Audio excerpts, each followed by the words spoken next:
There's a particular kind of tired that arrives before anything dramatic has happened. It can show up in a laugh that suddenly feels too loud. On the outside, you may look normal. You may even smile, answer, and keep moving. Inside, though, something starts counting the cost. For people living with feeling too much in groups, the hardest part is often not the moment itself.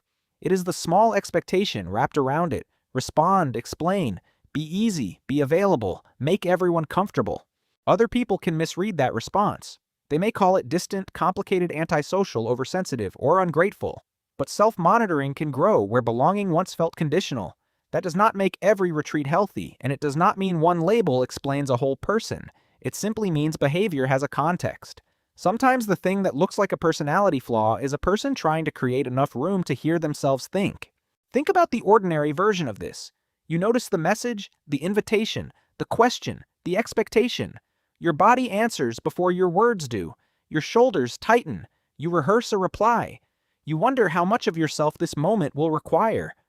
None of that has to mean you dislike people.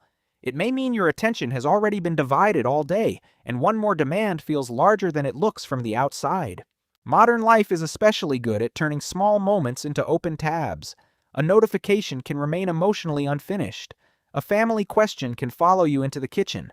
A casual plan can become a performance of being the right kind of friend. The issue is not that connection is bad.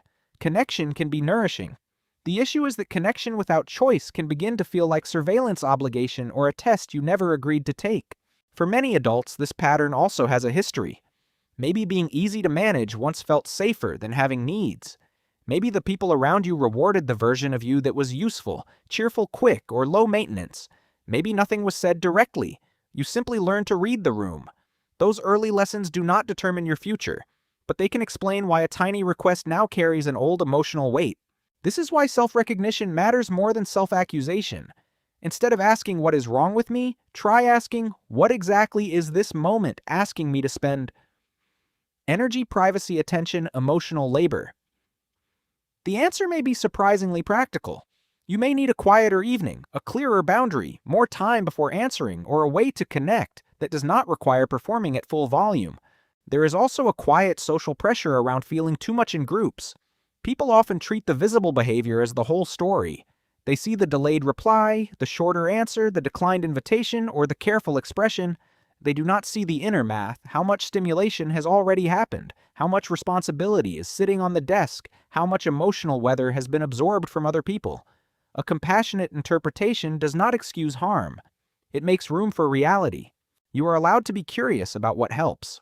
Some people need a transition ritual, a walk around the block, 10 minutes with the phone face-down music that asks nothing, a shower, a locked door, or a cup of tea before re-entering conversation.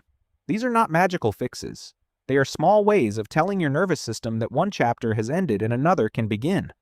The point is not to become perfectly calm. The point is to become easier to find. There is a difference between preference and fear, and you do not have to solve that difference in one dramatic breakthrough.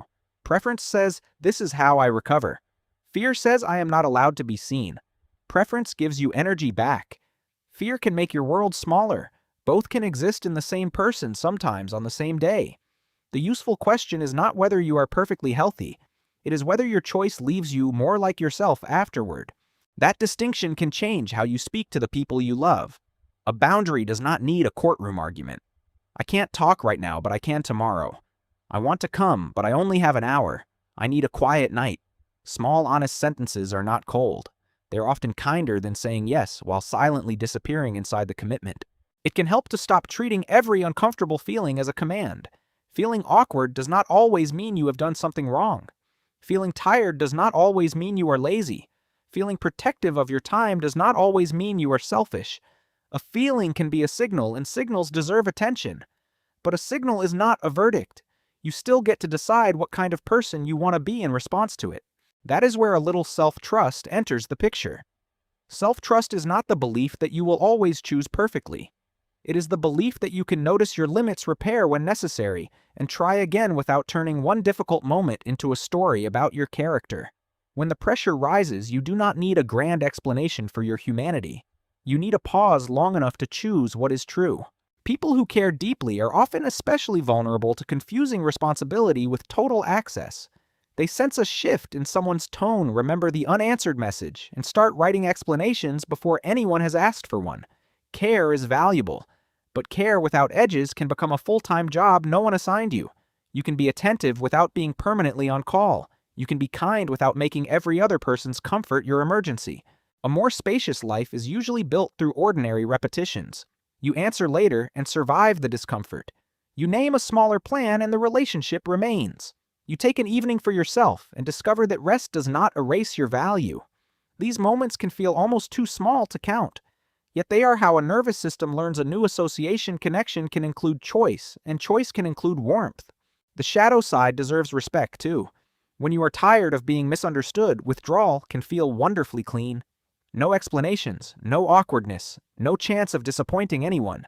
But complete withdrawal can also protect you from the very experiences that would prove you do not have to earn belonging through performance. The goal is not constant access. It is enough safe access to remain connected to your own life. A useful experiment is to make the next step smaller than your inner critic expects, not a total reinvention. Try letting one safe person see the unedited thought. Let it be specific, brief, and reversible. Notice what happens in your body when you choose it. You are collecting information, not grading yourself. Over time, these small choices can teach you that boundaries are not walls, and closeness does not have to be exhausting. This matters because adulthood often rewards people for looking endlessly adaptable. We praise the person who is always on, always pleasant, always reachable, always willing to absorb the extra task. Yet a life built entirely around other people's comfort can leave no room for your own signal. Belonging without shrinking is not selfish. It is one way of staying in contact with the person you are when the room gets quiet. Maybe you are not difficult. Maybe you have spent a long time translating yourself into a language that made everyone else comfortable. The next chapter is not becoming louder, tougher, or more available than you are. It is learning which forms of connection let you stay present without abandoning yourself. That is not a retreat from life. It is a more honest way back into it. If this feels familiar, notice the moment you most want to edit, hurry, or disappear this week, and ask what it is trying to protect. Deeply Wired is for general education and reflection, not diagnosis or mental health treatment.